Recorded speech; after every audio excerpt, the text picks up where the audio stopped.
კიდევ ერთ ოკუპირებულ რეგიონში კი საქართველოს სამი მოქალაქე ამ დრომდე ტყვეობაში რჩება. 22 აგვისტოს გატაცებული სოფელ ხურვალეთის მცხოვრებნი ცხინვალის იზოლატორში ჰყავთ გადაყვანილი, მათ გასათავისუფლებლად მოლაპარაკებები დილიდან მიმდინარეობს.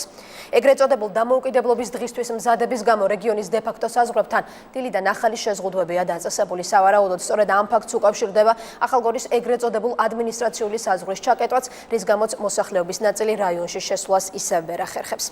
ლევან კვატაშიძე განაგრძობს საუბარს პირდაპირ ეთერში. ლევან, პირველ რიგში როგორი არის ბოლო ინფორმაცია ახალგორის შესასვლელიდან?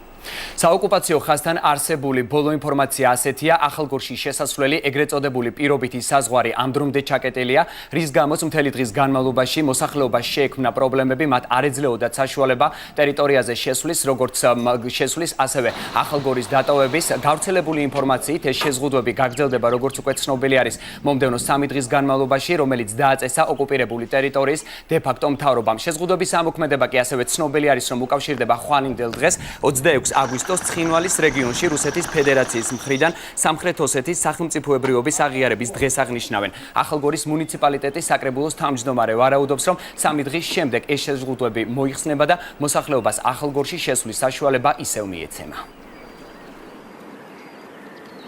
ახალგორში ისასვლელი გზა შეიზღუდა დღეს. ჩვენი ინფორმაციით ეს შეზღუდვა გაგრძელდება 3 დღით. მოსახლეობისთვის ძალიან მძიმეა აღნიშნული რეჟიმი, რადგან არის ოჯახების ნაწილი მოხვდა იქით, ასე ვთქვათ, საზღვრის მიღმა, ნაწილი აქეთ. ჩვენი ინფორმაციით ეს რეჟიმი შენარჩუნდება 3 დღით.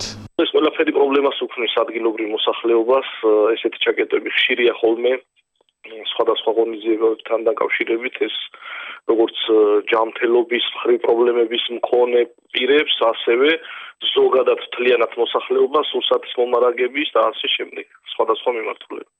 ახალგორში გადაადგილებაზე დაწესებული შეზღუდვების პარალელურად ამ დრომდე ცხინვალის საოკუპაციო რეჟიმის ტყვეობაში რჩება საქართველოს 3 მოქალაქე, თუ სად და რა პირობებში იმყოფებიან ხურვალეთის მაცხოვრებლები. ამის შესახებ ინფორმაცია ოფიციალურად არ ვრცელდება, სავარაუდოდ 3-ვე მათგანი ამ ეტაპზე უკვე გადაყვანილი არის ცხინვალის წინასწარი დაკავების იზოლატორში. ამ ინფორმაციას ადასტურებს შინაგან საქმეთა სამინისტროს ანალიტიკური სამსახური, რომელიც ჩართულია ოფიციალურად მოლაპარაკებებში. ამოქმედებული არის ცხელი ხაზი და ამის შესახებ ასევე ინფორმირებული არის ევროკავშირის სადამკვირვებლო მისია. საქართველოს 3-ვე მოქალაქეს სავარაუდოდ უახლოეს დღეებში გაასამართლებენ ეგრეთ წოდებული საზღვრის უკანონო გადაკვეთის ბრალდებით და სწორედ ამის შემდეგ მოხდება მათი გათავისუფლება.